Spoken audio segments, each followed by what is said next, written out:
Hey everyone, my name's Basil, my pronouns are he, him, and I'm the developer, world builder, and caretaker of Howlbert. Before we get into the world and the character building, let me tell you what this actually is. Howlbert's a virtual tabletop role-playing game, a TTRPG, played on Discord through a bot I built from scratch. It's a gritty wolf simulator set in a world where wolves are sentient. The land is the body of a wounded, hungry god called the Maw, and the four great packs, Greyspire, Mistmoor, Thistlehide, and Silver Rush, are slowly being squeezed out of existence by humans and their own hunger. You create a wolf, you join a pack, and you survive, or you don't. Death's permanent here. I built the world that way on purpose, making the land itself a wounded, hungry god instead of just scenery was my way of putting environmentalism at the center of the setting without ever having to write a lecture about it. Illness, disease, injury, that's all the maw eating. So when the two legs pollute a river or clear cut a forest, it's not backdrop, it's the actual god of this world bleeding. And I wanted the threat to be humans specifically, not some invented monster, because that's the real pressure wild animals are under right now. And I wanted a game about wolves to sit with that honestly instead of dodging it. You might have noticed the little cat chasing my cursor at the beginning. That's a neko. It's a web toy that follows your mouse around the page. Why'd I add it? Honestly, because it's cute. But also, this world has Warrior Cat's influence and is set in the Warrior Cat's universe. The packs interact with the four cat clans: Thunder Clan, Shadow Clan, Wind Clan, River Clan. So having a cat wandering around the website felt thematically appropriate. I couldn't find a wolf version of the neko, so I paired it with a bunny cursor. So now you've got a cat chasing a bunny across the map of a wolf world. It's silly, but I like it. It makes the site feel alive. In a world this grim, you need those little moments of lightness. Mechanically, everything runs on a D20 system. You've got 6 attributes and 8 skills. You roll D20 plus your attribute modifier plus any situational modifiers against a difficulty class. There are no dead levels in the attributes. Every point matters. Combat's tactical and lethal. You've got bite, claw, and 18 different maneuvers. Critical hits and fumbles have real consequences. There are 4 lethal finishers that can only be used when the defender's already badly hurt. When you hit 0 HP, you roll death saves against an escalating DC. Fail once, you're dead. No revives, no exceptions. The healing system's just as detailed, over 100 herbs with real preparation methods and side effects, over 30 diseases with daily penalties, a separate pain/exhaustion tracker, injuries that reduce your hunt yield, the wrong dose, an herb eaten instead of applied, or one pressed into an open wound, backfires, sedatives like poppy build tolerance, addiction, and withdrawal. Genetics are real too: blindness, deafness, brachycephaly, spinal disorders, albinism, melanism, ADHD, autism, and more. These are heritable and rolled at birth or passed from parents. Each has real mechanical consequences, not just flavor, and, as you'll see, not always a pure downside either. I did that deliberately. I didn't want a disabled wolf to just be a worse wolf on paper. Real animals with these conditions adapt, and I wanted the mechanics to reflect that instead of just docking a stat and calling it done. And there's almost no hard blocking. Most actions spend energy, but running out never blocks the action. It still succeeds, but it costs extra exhaustion and mood instead. Consequences, not walls. You can always act even if you're exhausted, the wolf just pays for it. That one's honestly as much for the players as it is for the wolves. I didn't want anyone locked out of the story because they missed a login window or ran their character too hard on a busy week. Real life doesn't wait for cooldowns to reset, so I didn't want the game to either. Every wolf gets a journal that records their life automatically: birth, pack moves, bonds, blooding, death, and rights. And when a wolf dies, they get a real obituary pulled from their own journal. It's not just flavor text. The world remembers. When a wolf dies, that obituary gets posted in the In Memoriam channel, so their story is never forgotten. This is a collaborative storytelling game, not a solo adventure. Your wolf exists in a living world with other players, and every choice matters.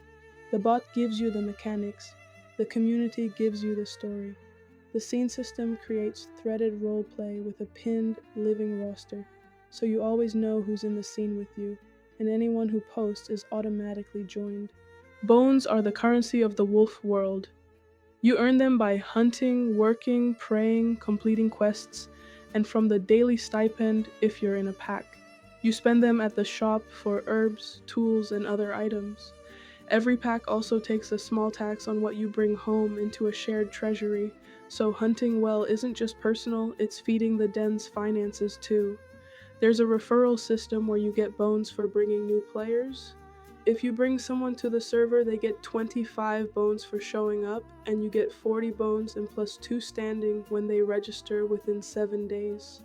There are lifetime titles for bringing more people, Den Builder at 5 and Pack Founder at 25. Prestige is your legacy. It grows from completing quests and retiring wolves. Each tier grants a permanent bone bonus on hunts and daily stipends. The tiers range from the named at tier 1 to the Sunderer at tier 7, which gives a 145% bone bonus. Your prestige follows you across wolves, so your legacy carries forward even when a wolf dies. Retiring a wolf to the Hall of Fame is how you earn prestige and make sure their story lives on.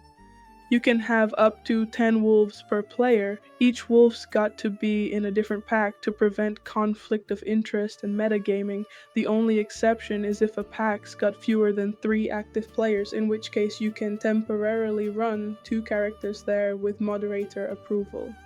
Loners count toward your slot total and require special approval. Quick honesty note for later in this video. My own account's an admin account I use for testing. So when you see SwampSync's profile say something like 45 of 10 slots, that's a testing artifact from that, not a real number a player would ever see. A normal account's hard capped at 10. Pups don't count toward your 10 slot cap. If you've got a litter, you can keep and play all of them without using up your slots. Any pups you don't want to play can be put up as adopts for other players or left as den NPCs. This encourages large families and pack dynamics without punishing players. The adoption system lets you take in orphaned pups, even from other packs, with consent from the birth parents. Here's the honest truth about Howlbert that I need to tell you before you get too excited. The bot isn't hosted on a VPS right now. It runs locally on my machine. That means the bot's only online when I'm online and my computer's on. If I close my laptop, the den goes quiet. If my internet flickers, the world pauses. If I'm asleep, the packs are frozen in time. This isn't a 24/7 persistent world yet. It's a living world that breathes when I'm awake, and that's okay for now because we're a small community and we only play together. But it's something you should know going in. The maw doesn't chew when the machine's off. The wolves don't hunt when the developer's sleeping. So, why am I telling you this? Because honesty matters. Howlbert's a passion project, not a commercial product. It's a world I built for my friends and for anyone who wants to tell stories in a harsh, beautiful, dying wild. If you join, you're joining a community that plays together, not a bot farm that runs itself. And that's part of the charm. I'm working on getting it hosted 24/7, but today, the bot lives on my laptop, and I'm okay with that. I just want you to know what you're signing up for. The Kickstarter planned for the future is specifically to change this and keep the den awake around the clock. And since I'm already being honest about the hosting, here's the other honest thing. I'm learning to code this in public. The whole code base is up on GitHub, and I'm not some seasoned back-end engineer who already knew how to build all this. I'm figuring a lot of it out as I go, and every commit is right there if you want to see how a genetics system or a combat resolver actually gets built by someone who's still learning. I could hide that and just present the finished bot like it fell out of the sky, but I'd rather you see the process. If you're curious, or if you're learning to code yourself and want to watch someone else stumble through it in real time, the repo's linked in the description too. Honestly, the code's not the only thing I'm learning out loud. I'm shy about being on mic, so this narration you're hearing right now is genuinely one of my first real reps at it, not a polished voiceover reel. I'm not an animal artist either, but I want to get good enough to draw these wolves myself instead of only ever commissioning them, so expect rough sketches and speed paints from me eventually, not just finished pieces. And this video itself is me learning to make video, the pacing, the editing, all of it. I could wait until I was actually good at narrating, drawing, and editing before I ever showed you any of it, but that felt dishonest and honestly kind of boring. I'd rather you watch me get better at this stuff in real time than pretend I showed up already knowing how. Roleplay in Howlbert is serious and collaborative. The server's got a comprehensive set of rules to keep things respectful and immersive. The server's 18+, and we verify age with a redacted ID or a Roblox age group screenshot. There's no NSFW content anywhere. No AI-generated content's allowed. Everything's got to be original or properly credited. Character death is permanent, and players have to consent to major PvP or death risk scenes. Alpha challenges and the right of broken canine are the only ways to unseat a sitting alpha, and those require consent too. There are rules against god modding, metagaming, and power playing. You can't decide someone else's reaction or outcome for them.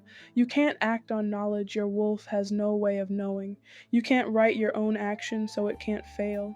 This is a collaborative space, and the rules exist to keep it fair and safe for everyone. Relationships are documented through the bot. There are bonds, friendships, rivalries, kin, mentors, romances, and found families. Cross-pack romances are allowed but carry heavy IC risk. Flings, courtship, and mating all go through the bot and require consent from everyone involved. The server's also got a full adoption system for pups, foster relationships, and found family dynamics. The Oath of Mercy means medics can't refuse to treat a wolf in need, and they're forbidden to mate, so their scent stays neutral enough to treat any wolf without triggering dominance aggression. The Neo Cities site has all the lore and reference material you could need: the world, the packs, the herbs, the diseases, and a how-to play guide. The Rotting Mere and the Belly Rip are specific Mistmore locations with real mechanics, where Mistmore wolves can become drown sick or find rare herbs. The Drowning Rite is how Silver Rush alphas claim the seat, by swimming under the river and seeing who comes back, and Bark Burial in Thistlehide and the Weep Stone in Silver Rush are significant pack rituals for honoring the dead. There's an art sharing channel where people post their wolf art, character designs, and scene illustrations. There's a FicRex channel for longer written scenes and stories, both in progress and finished. We also run a screenshot showcase where people post dramatic moments from the game, like a clutch death save, a legendary catch, or a tense combat log. We've got competitions planned too, art, RP, and writing competitions where you can submit scenes, poetry, or lore pieces. The server's a creative space as much as a roleplay space, and we want to celebrate the art that comes out of it. Mod applications are open if you want to help shape the community. This server's brand new. I built it from scratch and opened it recently. That means right now's the best time to join. You're not joining a crowded, established server where everyone already knows each other and has deep, years-long histories. You're joining a growing community where your wolf can make a real impact. You can shape the culture, claim important roles, and help build the world alongside the other early members. There are alpha seats open in 3 of the 4 packs. Diplomat roles are open in every pack. You can be part of the first generation of wolves in this version of the world. The World Bible on the Neo Cities is where all the lore lives. Mountains are teeth, forests are fur, swamps are belly, rivers are tears, the moon's the moor's eye, the sun's the moor's breath. When a wolf dies, their matter returns to the maw. They don't go to a happy hunting ground. They become the land. To be remembered by the living is the only immortality. That's the theology. It's bleak, but it's honest. The human factions like Thorn Lumber, the Rivermill, and the Crows all have real mechanics for observing, trading, raiding, and sabotaging them. Each pack's got its own culture, its own rituals, its own way of reading the maw's hunger. Grey Spire culls the weak. Thistlehide buries their dead in trees. Miss Moore eats carrion to build disease resistance.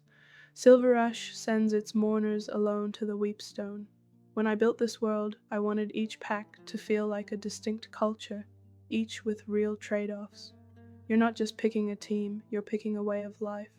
Honestly, that's also just good game design. If one pack were obviously the good one or the strong one, everyone would pick it and the other three would empty out. Real terrain shapes real animal behavior differently depending on where they live, so I leaned into that instead of fighting it. One of the most important choices you make for your wolf is their maw belief. The maw's the pack's god, a wounded, hungry thing that chews. Every wolf chooses a belief at registration, and it colors how they read every bad sunrise that follows. There are 7 options: orthodox, the default faith, the maw is what is, wounded, hungry, neither good nor evil. Orthodox pragmatic, the maw's hunger justifies the strong eating the weak. Zealot, every illness is the maw's question and every cure is the wolf's answer. Doubter wants to believe in justice but hasn't seen much of it. Agnostic has seen too much suffering to claim certainty either way. Atheist, no god would let wolves suffer the way they do. And heretic whispers that the maw doesn't just endure its hunger, it chooses it and enjoys the watching. No belief's correct, and that's the point. I didn't want to write a game where the right answer to grief and death is baked into the mechanics, because that's not how faith actually works for real people either. 7 honest positions, none of them punished by the dice. The maw doesn't reward one over another, but it does keep count. Pray before a hunt, and the maw listens. It grants maw favor, standing with something older than any pack. The heretics call this vanity. They pray too. The omen and prophecy system means natural ones and 20s on omen readings can bless or sour the next sunrise, and the drowned sick and tear drinkers are always reading the signs. Not every wolf belongs to a pack. You can choose to be a loner or a rogue at registration. Loners walk alone by choice, rogues by exile. The packless life is its own path, not a downgrade. A lone wolf can take small quarry better than a pack wolf, scavenge carrion more effectively, and explore for better loot. But they've got no den to huddle in, no healer to treat their wounds, and they burn extra hunger in winter. Rogues build notoriety with each crime, and packs hunt a notorious rogue harder, but fear one at notoriety 5 or higher. 2 bonded loners can end their wandering and raise their own den with the Found Pack command. A founded pack is a true faction with its own name, trait, standing, and rival relations. The Alpha can recruit loners with pack invite, challenge for territory, and wage war just like a great pack. So even if you start alone, you can build something real. During a war, members patrol and scout, and after 2 rollovers, the highest score claims the contested territory. The pack quiz on the site's a good place to start if you're not sure where you belong. I genuinely don't remember which answers lead to which results, so this is a surprise for me too.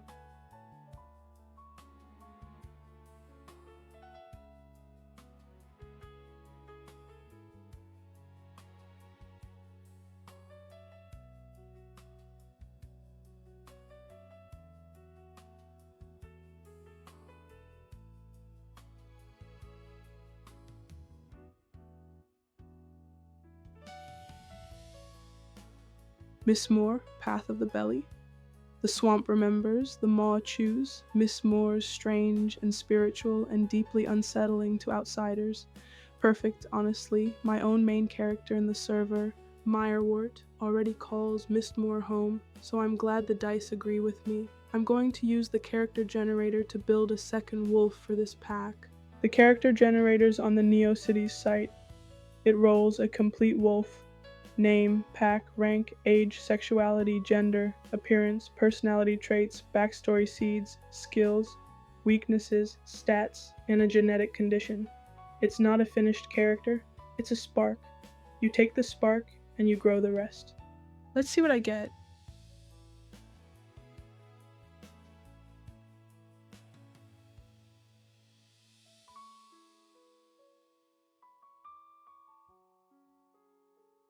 The generator gives me a name. Swamp Sink. That's a good Mistmore name. The rank's guard. That fits. Zur stats are solid for a guard. Zur genetic conditions partial blindness from hereditary cataracts. That's going to be a defining trait. Zur personality traits are cynical, volatile, obsessive, and devout. That's a fantastic hook. A half-blind guard who doesn't believe in the maw, but still whispers the old words to the mud every morning. She's a doubter who prays anyway, just in case. I want a different backstory seed than the one it gave me, so I re-rolled just that line without touching anything else. There. Now I copy the whole sheet over. Here's my actual reasoning once I've got these 4 pieces in front of me. Cynical, volatile, obsessive, devout. Those don't naturally sit together. Cynical usually reads as someone who's stopped caring, and devout usually reads as someone who still believes. So instead of softening that contradiction, I decided to write straight into it. A wolf who's certain the maw doesn't listen, and prays every single morning anyway.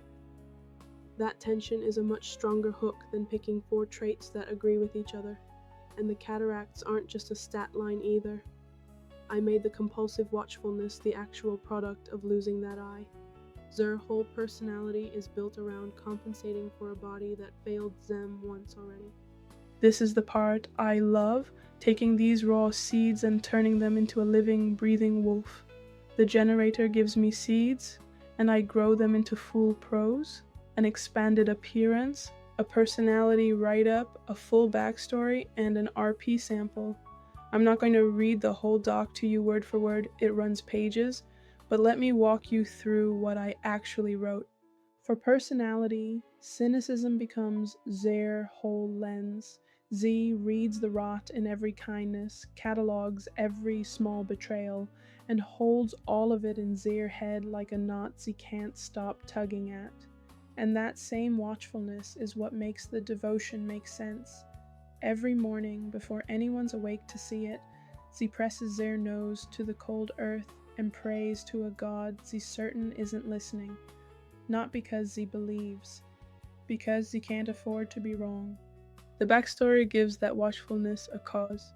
A fever took half their sight when Z was full grown, and Z spent 3 weeks relearning the swamp by scent and sound alone, hating every bit of the pity that came with it. Later, Z got proven right about something the pack didn't want to hear, that the rival pack was marking fresh territory near a contested sinkhole, and got punished for saying so anyway. Merkvine, the Rotmother, called it insubordination. Dusk, her second, is the one who actually pinned Zem down and opens their flank for it. 2 days after that, a rival patrol turned up dead at that same sinkhole, poisoned by the exact runoff Z'd smelled coming. Z was right, and Z still bled for it. That's the wounds her whole worldview runs on, doing the right thing and getting hurt for it anyway.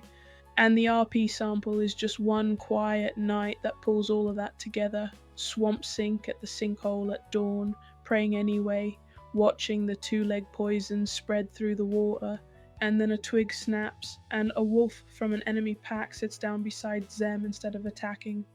They watch the poison together in silence. It ends on a line I really like.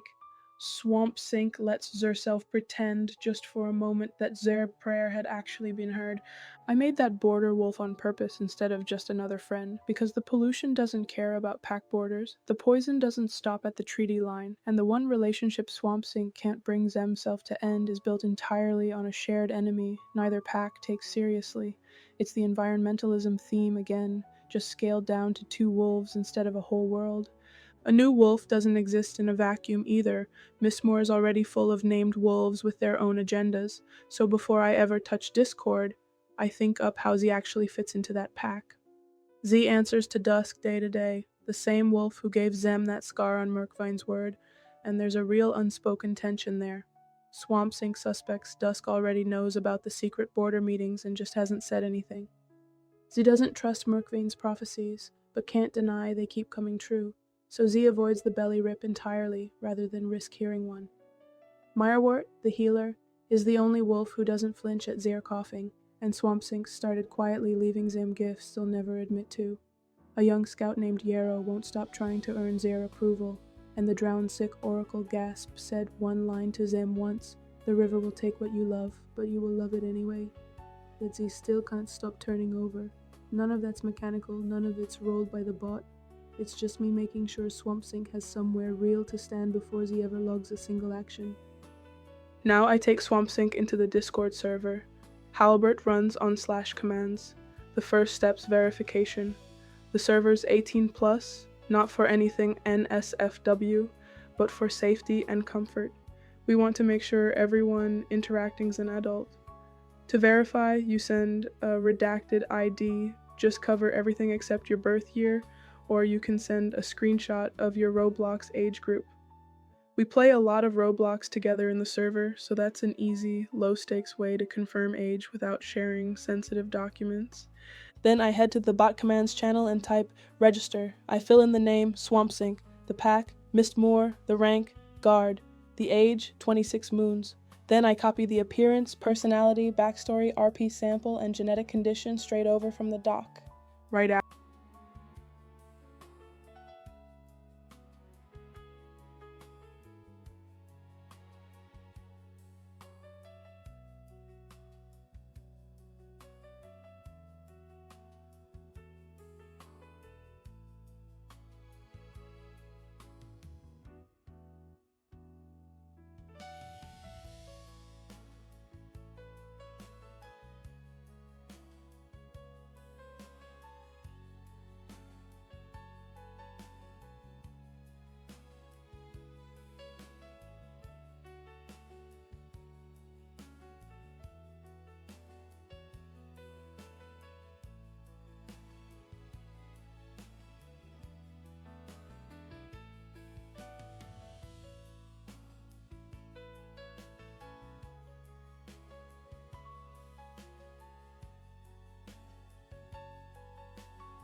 After registration, the bot asks how your wolf actually arrived.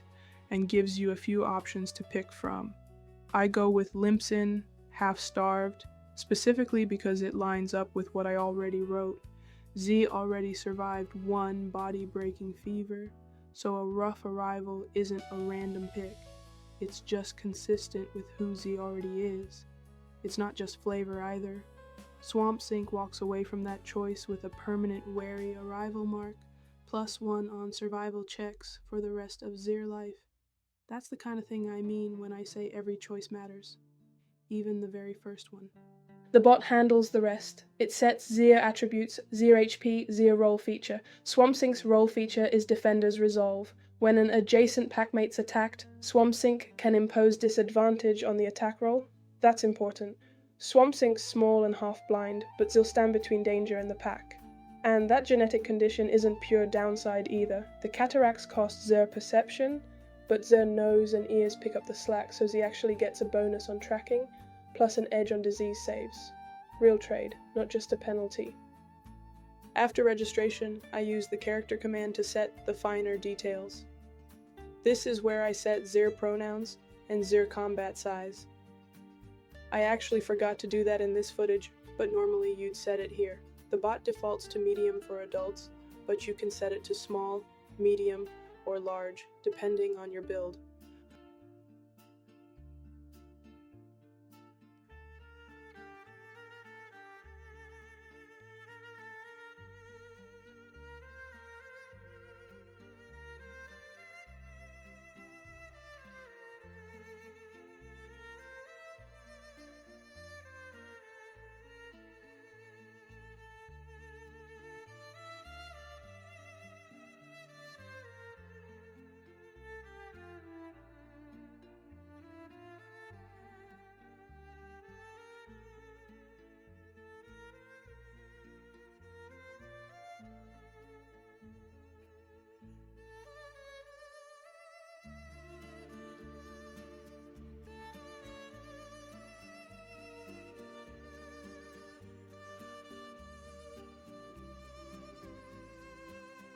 I set a proxy tag so that when I type ss:text, the bot posts it as Swamp Sink. That's how roleplay works in the server. You speak as your wolf, the proxy tag makes it seamless. You don't have to type the full name every time.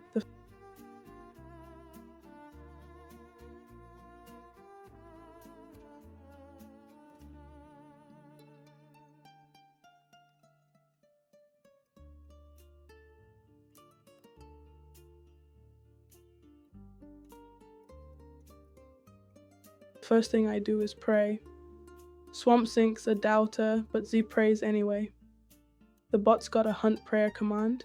It gives a small more favor bonus and blesses the next hunt. It's a tiny mechanical thing, but it's also roleplay. Z's asking the maw for help while not believing the maw will answer. That contradictions the whole character. Then I sniff the wind first, which tells me where the game's running and buffs the next hunt. Swamp Sink's a guard, but every wolf's gotta eat. The bot rolls dice based on Zir stats. I get a decent haul.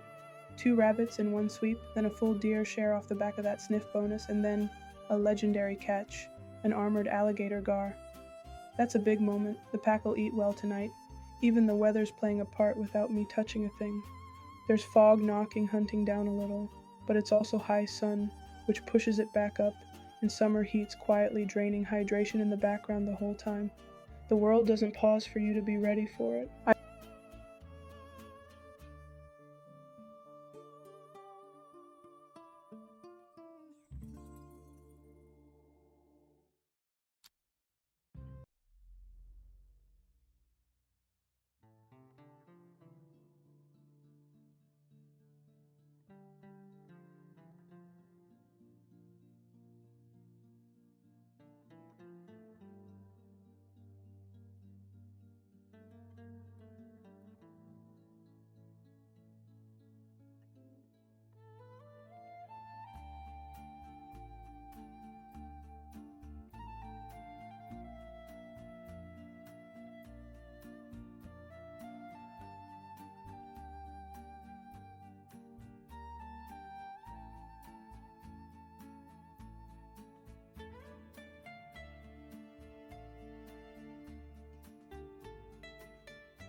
I forage next, and it actually goes well. A cattail, useful for stopping bleeding. But the swamp gives, and the swamp takes. I explore the brush right after, and this time it bites back. Swamp Sink comes away with leaf burn, a contact rash from oily leaves. It costs Zare mood every sunrise and makes Zare harder to move quietly. That's how the world works. Every success comes with a consequence, sometimes from the very next roll. The bot even tells you exactly how to treat it, which herbs work, whether it needs surgery or just rest. Swamp Sink's case just needs herbs and time. That level of details everywhere. Over 100 herbs, and the bot always tells you the real fix, not just the wound. I take a short rest to claw back some energy, then howl for the pack. The den answers back. Unity ticks up, standing ticks up, and the howl itself carries 7 tree lengths on the wind. That's not just a number, that's who might hear it.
I try to socialize with Rotted Dust, a medic apprentice in the pack.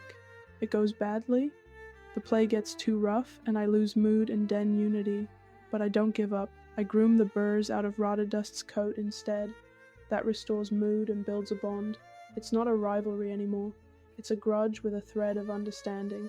That's the kind of storytelling the bot supports. You can't just fight, you have to mend.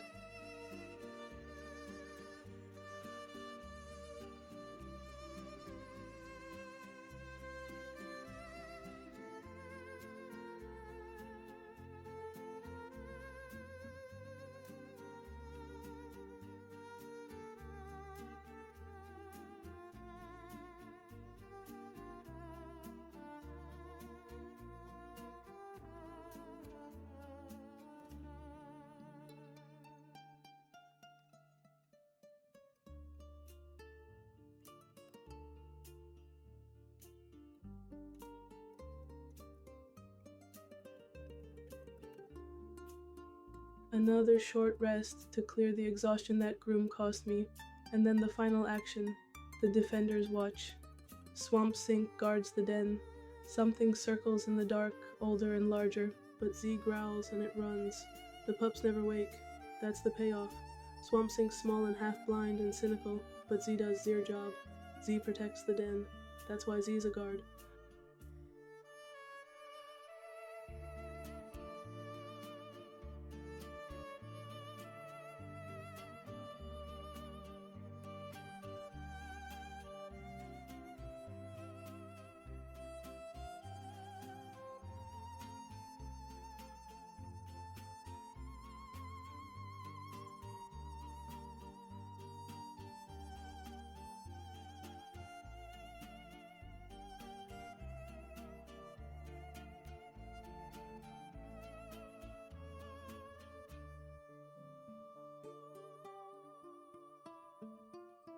I tend the pack garden, deposit today's kills, the gar, the deer, the rabbits, into the den's food reserve, and then feed the whole den at once. 18 wolves eat off that one reserve tonight. That's Meyerwort in there too, my main character. sharing a meal with a wolf I made up an hour ago. That's not a scripted moment. That's just what the pack does every sunrise, and it's the best proof I've got that this is a collaborative game and not a solo one.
That's the rhythm of the game.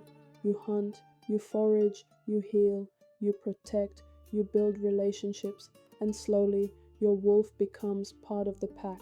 Collaborative activities like shared hunts and patrols let 2 to 4 wolves join forces and earn bonuses for working together. You can also disguise your scent to cross enemy territory undetected. Bury a carcass in a personal cache to keep it fresh longer, and plant damaging rumors about other wolves with the gossip system. The bot's deeply integrated with the lore and the community. If you've got an idea for a feature or a system, I can actually build it. The community shapes the world. Early members have a real say in what gets added next. If enough people want a new herb, a new disease, a new location, or a new mechanic, I can add it. This is a living project, and the people who play it help decide where it goes. The Book 1 plot arc, The Blinking, has 12 phases that add global mechanical weight, and every wolf can participate with their first plot-tagged action each sunrise, giving a mood bonus. If you want to support the project, there's a Ko-fi shop with a few options. Bone pouches for in-game bones, herb satchels for your inventory, digital commissions like wolf portraits and custom item names, supporter badges, and a few other small things. These are personal rewards, never packed treasury drains or combat advantages. Nothing here makes your wolf stronger than anyone else's. No revives, no stat boosts, no way around a medicine check or a bad winter. Bones, cosmetics, and convenience only. There's also the Legend gift card, which gives a month of Legend tier perks to any registered player. There's also a Kickstarter planned for the future. The goal's a development roadmap, a cross-pack political gathering system, fort trees diplomacy, combat and healing depth, and a content drop for all 4 packs alongside the 24/7 hosting I mentioned earlier. The Kickstarter isn't live yet, but when it is, it'll be the way to help fund all of that. Until then, the bot lives on my laptop. The Kickstarter reward tiers include Den Supporter, Bone Pouch Backer, Pack Friend, Legend of the Den, Landmark Name, Quest Hook, Great Pack Patron, and Founding Wolf Portrait. Swamp Sync's now a real wolf in the Mistmore Swamp. If you want to join Zem, the link to the Discord server's in the description. The NeoCities site's got everything you need. The lore, the map, the character generator, and a full guide on how to play. Next time, I want to follow Swamp Sync through their first full week in the pack. See what happens when the belly rip starts chewing louder and the two legs get closer. Let me know in the comments what you want to see. Thanks for sticking with me through this long one. I built this world for my community, and I'm so glad to finally share it with you. I'll see you in the swamp.